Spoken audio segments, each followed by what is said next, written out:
నా లైఫ్లో first time Vizag to Bengaluru travel చేయబోతున్నాను ఇన్ ప్రైవేట్ ట్రావెల్ బస్లో. వీడియోని లాస్ట్ వరకు చూడండి, ఫుల్ జర్నీ చూపిస్తాను.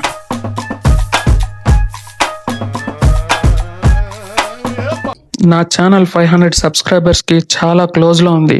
So please like, share and subscribe to my channel.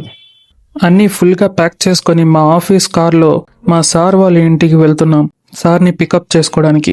ఈరోజు జర్నీలో నేను మా సార్ మాత్రమే వైజాగ్ టు బెంగళూరు ట్రావెల్ చేయబోతున్నాం. మా బస్ బోర్డింగ్ పాయింట్ వచ్చి రామా టాకీస్ దగ్గరే కదా అని చెప్పి 30 minutes ముందుగా వచ్చి పాయింట్ దగ్గర వెయిట్ చేస్తుంటే సడన్ గా డ్రైవర్ కాల్ చేసి, సార్ బోర్డింగ్ పాయింట్ చేంజ్ అయింది, రామా టాకీస్ దగ్గర కాదు సత్యం జంక్షన్ దగ్గర అని చెప్పాడు. ఇంకేం చేస్తాంలే అని మళ్ళీ సత్యం జంక్షన్ దగ్గరికి స్టార్ట్ అయ్యాం. సత్యం జంక్షన్ దగ్గర వెయిట్ చేస్తుంటే అన్ని బస్సులు వస్తున్నాయి కానీ మా బస్ మాత్రం రావడం లేదు. అట్ లాస్ట్ కి మా బస్ వచ్చింది. మేం ట్రావెల్ చేయబోతున్న ట్రావెల్స్ బస్ వచ్చి కీర్తన్ సాయి ట్రావెల్స్. ఈ మధ్య చాలా మందికి ప్రైవేట్ ట్రావెల్ బస్ లో జర్నీ చేయాలంటే చాలా భయపడుతున్నారు. దానికి కూడా కారణం ఉందిలేండి. ఈ మధ్య చాలా ప్రైవేట్ ట్రావెల్ బస్సెస్ చాలా యాక్సిడెంట్స్ కి గురవడం వల్ల ప్యాసింజర్ చనిపోవడం జరిగింది. నేను కూడా ఒక ప్రైవేట్ ట్రావెల్లో వర్క్ చేస్తున్నాను కాబట్టి నేను అందరికీ చెప్పేది ఏంటంటే, యాజ్ ఏ గవర్నమెంట్ రూల్స్ ప్రకారం ప్రతి ప్రైవేట్ ట్రావెల్స్ బస్సులో ప్యాసింజర్ సీట్ పక్కన emergency glass and emergency glass breakers ఉంటాయి. ఇన్ ఎనీ ఎమర్జెన్సీ ఇన్సిడెంట్స్ లో సింపుల్ గా ఆ గ్లాస్ బ్రేకర్ ని ఉపయోగించి గ్లాస్ ని బ్రేక్ చేసి ప్యాసింజర్ అన్న వాళ్ళు బయటపడచ్చు. ఈ చిన్న ట్రిక్ అన్నది ప్యాసింజర్ కి తెలియకపోవడం వల్ల ఆర్ కొన్ని సమయాలు ప్యాసింజర్ పానిక్ అయిన సిచ్యువేషన్స్ లో ఈ ట్రిక్ ని మర్చిపోతున్నారు. ఈ ట్రిక్ తెలిసి ఉంటే ఏ ట్రావెల్ బస్సులో అయినా ఎంత దూరమైనా చాలా పీస్ఫుల్ గా ట్రావెల్ చేయొచ్చు. ఈ రోజు జర్నీ విషయానికి వస్తే, సత్యం జంక్షన్ దగ్గర ఎక్కిన బస్సు మేము సిటీ అవుట్స్కట్ కు వచ్చాక ఫ్యూల్ కోసం ఆపారు.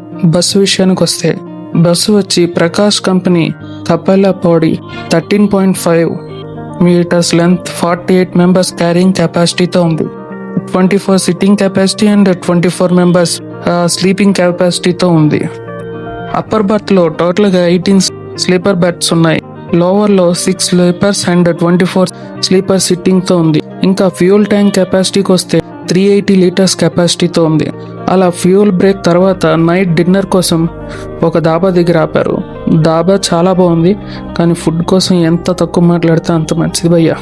డిన్నర్ అయ్యాక జర్నీ స్టార్ట్ అయింది. నైట్ అలా సలార్ మూవీ చూస్తూ పడుకుండిపోయాను. మార్నింగ్ లేచాక తిరుపతికి వచ్చాం. తిరుపతికి ముందే టిఫిన్ కోసం ఆపాడు.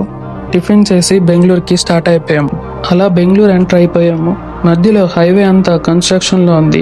ఎక్కడ చూసినా రోడ్డు మధ్యలో చెరువుల్లాగే నీళ్లతో నిండిపోయింది. ట్రావెలింగ్ అంతా ఏదో తెలియని ఫీలింగ్. ఒకవైపు ఇంటి కోసం, ఇంకోవైపు కొత్త ఊరు అనే ఫీలింగ్. అలా ఆలోచనలో ఉన్నప్పుడు బెంగళూరు వచ్చేసింది. బెంగళూరు రీచ్ అవ్వగానే అన్నయ్య వాళ్ళు కారులో వచ్చి మమ్మల్ని పికప్ చేసుకున్నారు.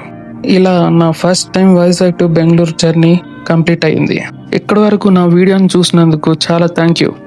వీడియోని లైక్, షేర్ అండ్ సబ్స్క్రైబ్ చేయడం వల్ల నాకు కూడా వీడియోస్ చేయాలని ఎంకరేజ్మెంట్ వస్తుంది. నా ఛానల్ 500 సబ్స్కి చాలా క్లోజ్లో ఉంది. So please like, share and subscribe to my channel. Vibe with SK. Meet you in the next video.